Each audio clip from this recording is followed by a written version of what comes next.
Service this morning here at Elgin Baptist Church. My name is Matthew. I'm part of the leadership team here at Elgin. Our pastor Graham is having a Sunday off, and he's actually through in Bucky Baptist preaching there this morning. So this morning we're going to be joined by Jonathan Groves, from the Caruso Trust. He'll be taking our service this morning, and he'll be with us this evening as well, giving us a bit more of an in-depth update about the Caruso Trust as we go through our services. There's a few things from the notice sheets I just want to highlight. Through the week, we have the open house is on Thursday, 10:30 till 12 noon.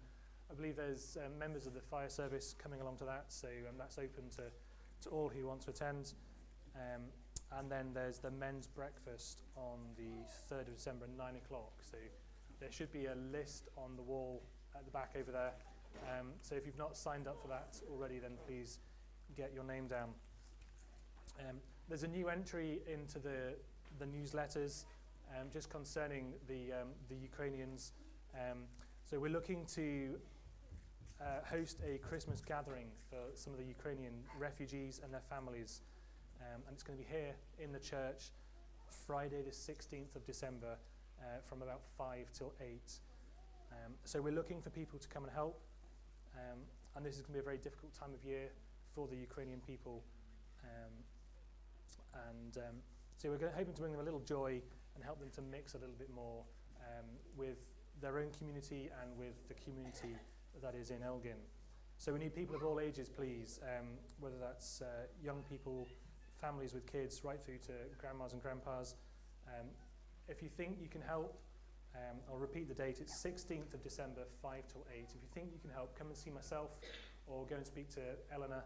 And we're looking for help with just things like food, welcoming people in.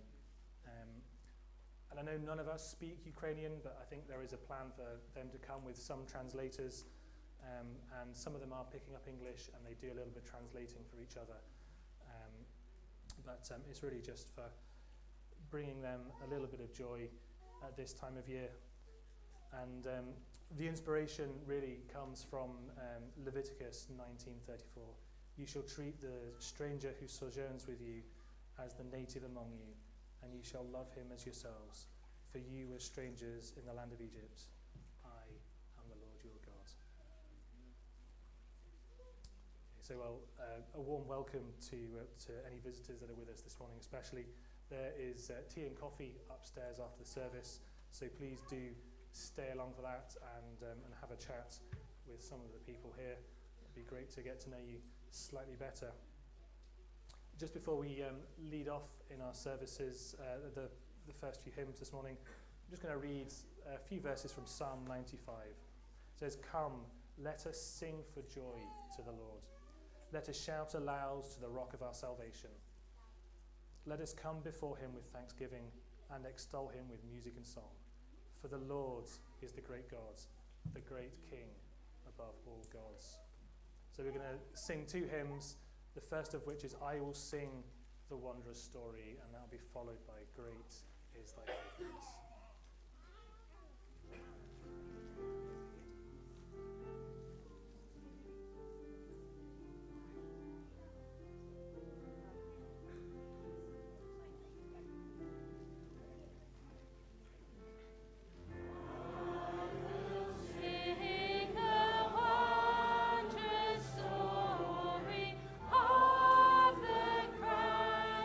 Who died for me.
thank you. Please do be seated.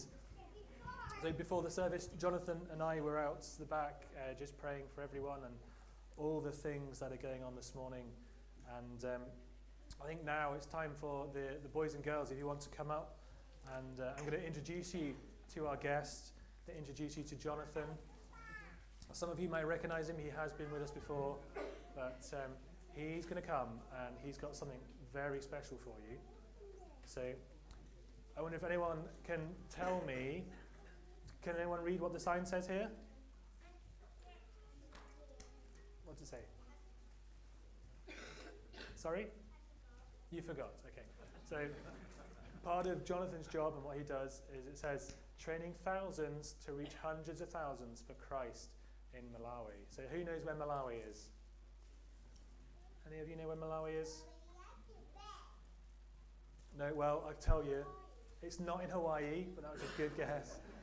No, it's in Africa, okay? So Jonathan's going to come up just now, and he's going to tell you a little bit about Malawi, and I think he's even got a song to teach you as well.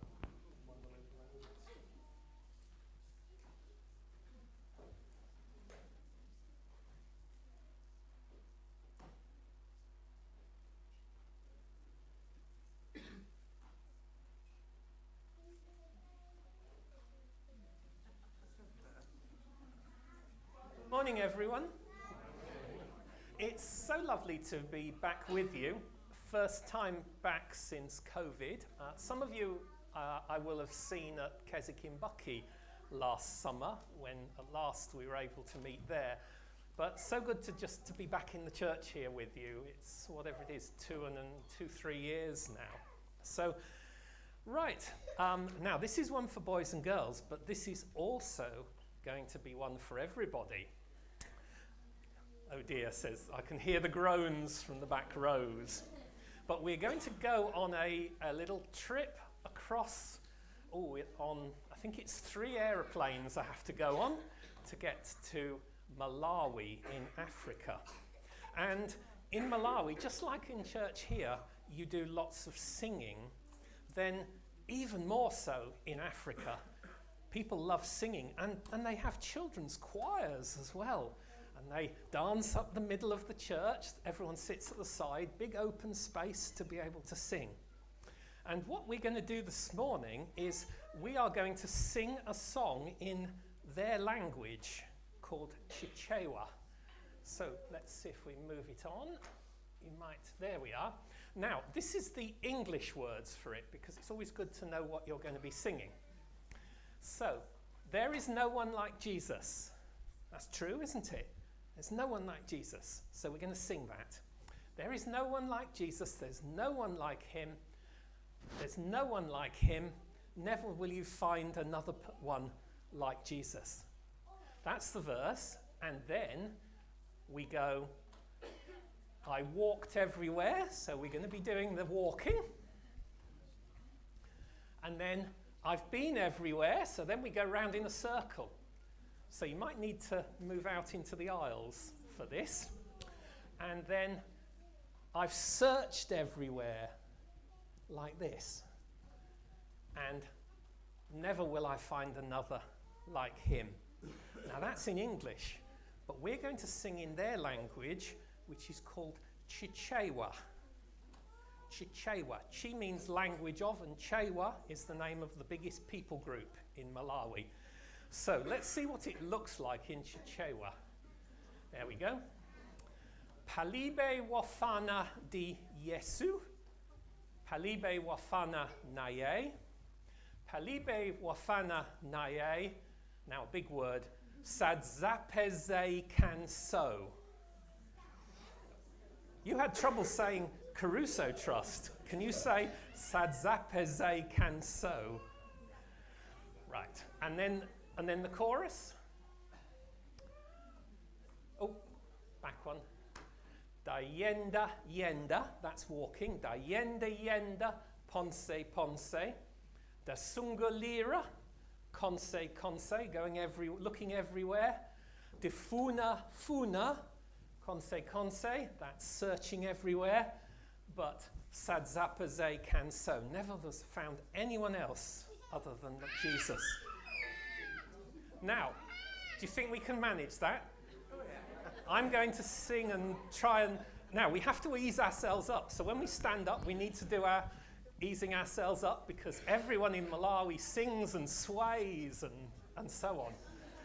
Okay? So forget you're in chilly Elgin. Today you're in sunny Blantyre and Lilongwe. Okay? And so we'll sing and I'll lead you through it. And just like in Malawi, no music, it's just us singing. So ready? Palibe wofana di Yesu, palibe, palibe wofana na ye, o palibe, palibe wofana na ye. Sadza pezehe kanso palibe, palibe wofana di Yesu. Palibe wofana na ye, o palibe, palibe wofana na ye. Sadza pezehe kanso dayenda, dayenda, yenda. Ponse, ponse, da sungulira. Conse, conse, da funa, funa.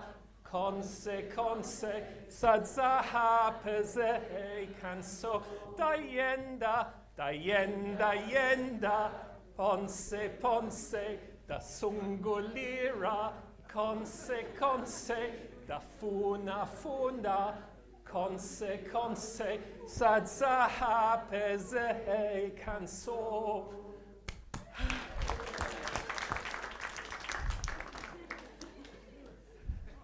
And sometimes when I'm in Malawi, I actually lead that with a whole church full of Malawians, and they love it.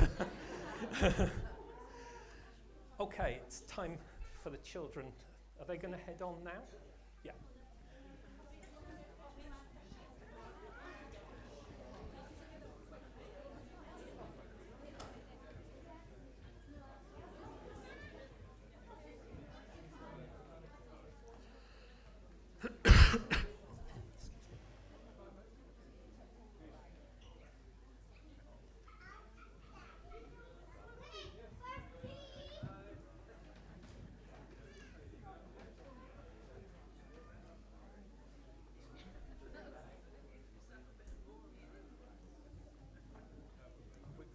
Are we on here? PowerPoint continues. There we are. Oh. Okay. Oh, so it's the reading, is it now? Okay. I was going to go on to continue the PowerPoint. There should be the rest of this PowerPoint. And this isn't responding.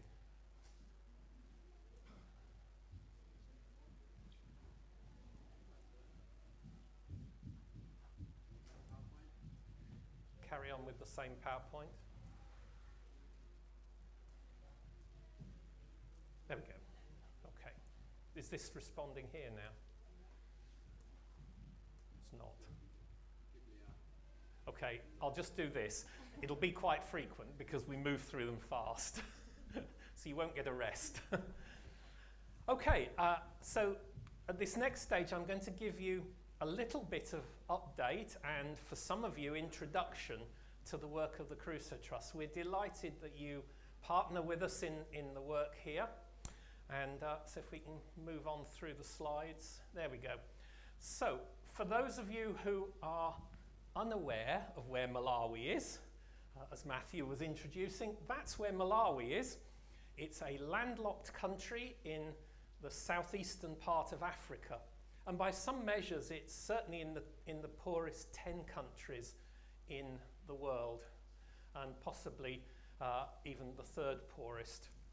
But unlike many of the others, it's not war-torn. It's a very peaceful country where the gospel is freely preached. Now, the Crusoe Trust was started now 11 years ago by myself and my wife, Ruth. And if you keep moving, thank you. This was us in our first visit to Malawi in 2009. Our children now are 24 and 22. So it's been quite a long journey through Bible college for me, and then the last 10 years running the Crusoe Trust. It started by me meeting in my second visit to Malawi this man, Connex Ijalasi, who said, Jonathan, what we really need to do is to train our church leaders. So that's our main thing that we do. We work with a team in Malawi, a team that we have built up over these last 10 years called J-Life Ministries. Yeah. And we try to partner together as one family. In the middle there is a person, Richard, who is actually a doctor at Dr. Gray's here. And he came out a few years ago together with my wife Ruth and some of the team there. Our mission is, as shown on here, and as Matthew mentioned, training thousands, if we can train thousands of church leaders and village chiefs in the ways of God and in leadership in the church, then each of them leading churches of 100 or more people, then you reach indirectly hundreds of thousands of people. 4 key things that are needs in Malawi. I will have mentioned these on previous visits, but I feel they're always worth saying again. The first is, in rural Malawi in particular, poverty and illiteracy are just everywhere. And this is a picture I took of a child-headed family, no mother, no father, children looking after themselves, older siblings looking after younger ones. The second, it's not a problem, but it's a challenge, is the population is very young. The median age is 17. So half the population are children, 3/4 of them are children or youth, and only 1/4 are the older adults. So that's very different from Scotland. Next, please. Another challenge is traditional religions, animism, and the rising tide of Islam. We think of North Africa as where Islam really challenges, but Southern Africa now is the soft front of Islam. That's a brand new mosque that's been built along one of the roads. Every 5 kilometres along the roads, mosques are going up even where Muslims do not currently live. And the Muslim percentage of the population is rising. So if we do not prepare the church for this, this is an increasing challenge here. And finally, as I've mentioned, over 90% of the church leaders through poverty have no opportunity of any training. And although we'd say, well, many of our deacons here haven't been to Bible college, yes, but you've had an education, you've had a long traditions within church, you've had ways of learning good practices, and often that's not the case in the rural areas. So all that we're doing has been shaped particularly by those 4 needs. Next, please. So our main core business has been training church leaders over this last 9 years. Next, please.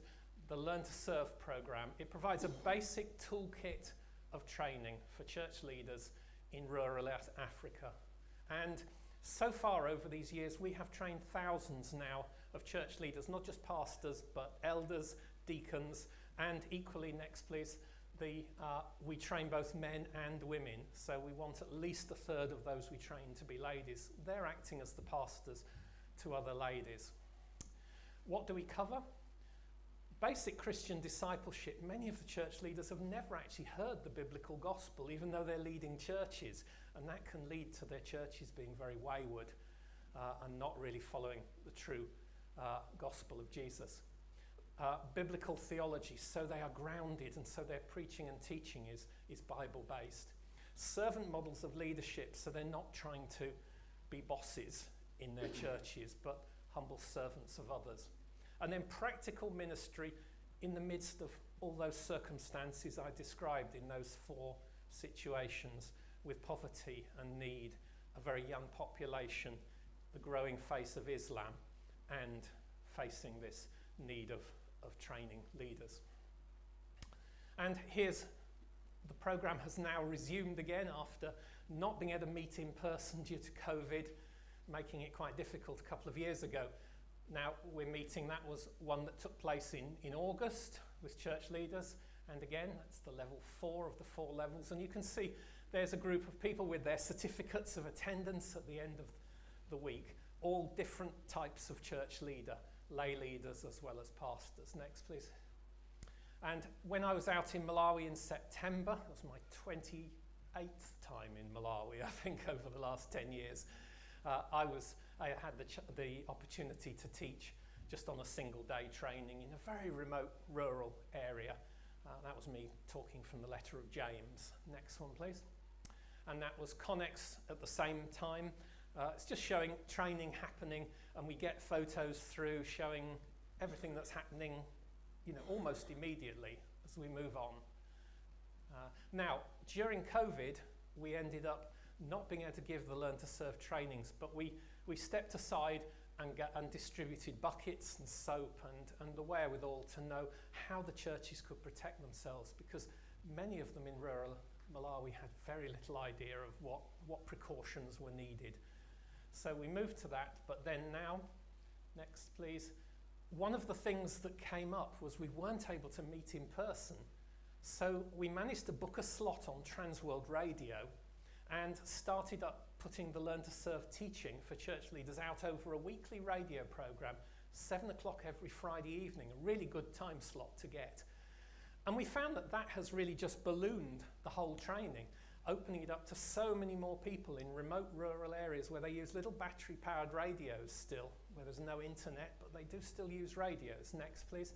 So that shows Connex in the recording studio in Blantyre, recording, and they've had to take teaching sessions of an hour and turn them into 25-minute radio slots, which is quite a discipline for African preachers who are used to going on and on in long sermons very often and having distinct radio slots of 25 minutes. And they've really adapted well to that. And we now work through the level 1, the first week of training, level 2, the second week, level 3 has just been completed. And now after a year and a half of weekly broadcasts, they're broadcasting the material for the 4th and final week of the Learn to Serve program, which is 4 lots of 5 days. It was usually spread over 2 years, now spread weekly over 2 years. So next, please. Again, that shows Connex. You can see in the Transworld Radio studio, you can see the nice soundproof tiles and the studio. It's a lovely spot. Next, please. And what we have is, starting on Monday, we've obtained match funding for an appeal online to be able to continue with that as an extra ministry called the Christmas Big Give. And I can share a link into that, but it's just for this coming week. We need to raise money, and whatever's raised will be doubled by a sponsor. And we managed to reach our target last year and has kept it going. So that's something this coming week. Next, please. Another area that has grown, particularly this current year, is training of community leaders, otherwise known as village chiefs. Now, anyone who's been to Africa knows that village chiefs do not like being told what to do. And yet, here, because of our engagement with them, many of them are saying, come and teach us as well how to be better chiefs. And so many chiefs are now coming to faith in Christ. Next one. There's been a connection into these chiefs for a number of years. That's Praise in the team, speaking to a number of chiefs a few years ago. Next, please. That shows often how you can have meetings outside and you can share from the Bible. And many of them will start to come to faith. But we've really seen in this ministry taking off. Next, please. This has then been formalized into another version of Learn to Serve called Learn to Serve for Chiefs. I'll speak more about our ministry with chiefs this evening, but just to say that has really been growing in this last year. Number of groups coming with dozens and dozens and dozens of village chiefs of all levels, right up to the big area chiefs known as traditional authorities coming. Another area that is clearly important, half the population are children, 3/4 of them are children or youth, so training the next generation. So again, we've brought together another variation on the Learn to Serve program now called Youth Learn to Serve. Very similar, but it's to the one for pastors, but it's designed to bring the next generation on. Let's look, please. And that shows Anthony, who I know a number of you met when we brought him here, it's now 4 years ago. Anthony has now been leading that Youth Learn to Serve program with a much more formalised curriculum now, training up the next generation so they are not leading churches with no knowledge of the gospel and of how to lead. Next, please. And that was another group. It's all happening again. That was in early September. And you can see large numbers of young people are coming to these trainings and are learning to go not just how to come to Christ, but learning how to serve within their churches and moving on to that next level of discipleship. Next, please. And this was while I was out with my wife, Ruth. There was another Youth Learn to Serve in progress, this time in the marquee just at the Camp Bethel site where J-Life are based. And this is actually Ruth giving a seminar on safeguarding, something we pay a lot of attention to in our churches here, but it's increasingly getting a better profile out in Africa. So talking to them both about making sure they conduct themselves properly with those young people that they start to work with, but also that they know that they should be safe from older people as well. Next, please. Community Children's Bible Club program. We've talked about this before. The idea is children. So you train the pastors to pastor the whole church and to mentor the young people. You train the young people then to reach these vast numbers of children, many of whom wouldn't otherwise hear about Jesus because, again, untrained church leaders mean the churches are not very good at teaching children and running Sunday schools, unlike what we do here. So training that next generation of young people. And these are some of the leaders who are doing it. They were quite young when we started 8 years ago. Many of them now have actually got families of their own as well. But we keep training them month by month so that they are better at reaching children. Next. And then safeguarding is so important. We actually brought a lady from the Malawi-Scotland partnership down who specialises in this to give safeguarding training to all of the Children's Bible Club teachers and school teachers and the J-Life staff. Next, please. Now, this is something new that has started this year. It's always important to be able to help ministry be sustainable. So one of the things they've done, next please, is to launch a school at the J-Life site, both to provide education for girls and to be an income generating stream from within Malawi, rather than just totally relying upon the funds we raise and send. So these are some of the girls who we already have sponsored, and if anyone would like to support us in sponsoring another girl to attend that school, and indirectly therefore be supporting the whole ministry, then do speak to me afterwards, because they've just started this. Schools are very small when they begin. They've got about 20 students now, but there are so many more that could value from getting a secondary education. Carry on. These are all girls we're already supporting at this school. And here's the J-Life site and how that is now being converted to being able to be a school to raise income to support the ministry of training church leaders and youth. So that is a former store that's now being turned into a classroom. Keep moving. And that's the work in September, just being finished, the building work to set the classroom up. And next, please. And now there's the classroom now that term began in October with the first few students in the school. So it's lovely to see an initiative that's been sorted and organised and funded from within Malawi, and we're giving them the support by helping bring students, pay the fees, to pay the teachers, to then provide an income for the ministry. And you can see that's the dormitory where they will sleep. That block was already there. Next, please. And you can see there's bunk beds for the girls to sleep in who are there. And that's a little block cooking outside. The large pots of sema and relish and so on that they would eat. Okay, and now final, and this leads into our sermon. In the sermon, we're going to be looking at Psalm 11. And a key verse in this says, when the foundations are being destroyed, what can the righteous do? And we're going to look at how we'll all have foundations in our lives that may be being challenged at this time, and hope that that psalm speaks into each of our situations. But if we move to the next one, earlier in this year in Malawi, quite literally, the foundations of many people's lives were destroyed. There was a storm, flash flooding goes through.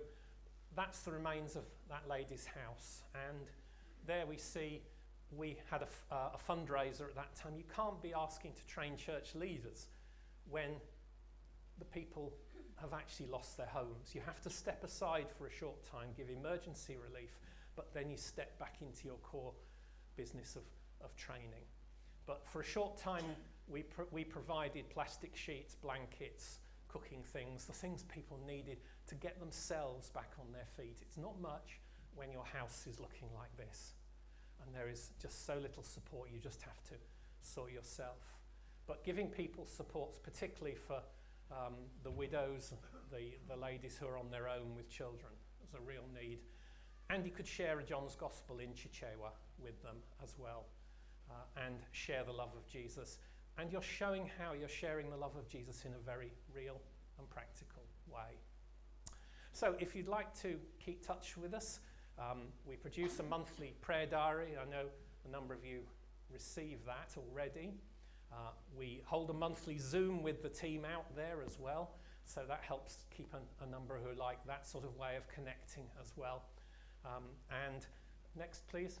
Finally, just to say, I have the display here, and I think you had an event where cards were being sold recently.